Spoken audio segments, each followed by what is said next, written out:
Have you been on the other side of where you're saying, hey, I did not know the in and outs of how this system was supposed to work for me, but I can tell you how it failed me?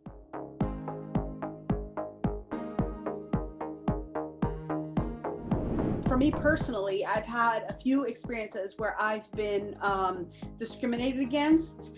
Half of my family's light skin and the other half is darker.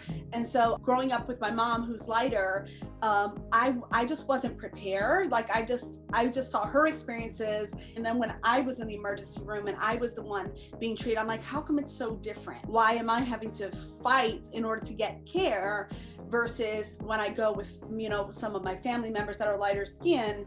Why is their experience such a different experience than my own?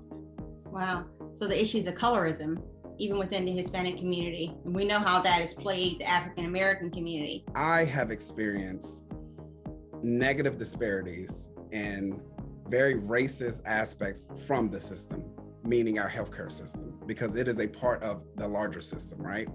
And so my own aspects of this is that, you're going to be suspect to the system being what they're telling you, medical information, you name it, because who knows what the validity or the truth that lies within what we're telling you exists. And so that is a personal thing that every single person had to go and, dissect for themselves. I actually went through 3 physicians during my pregnancy.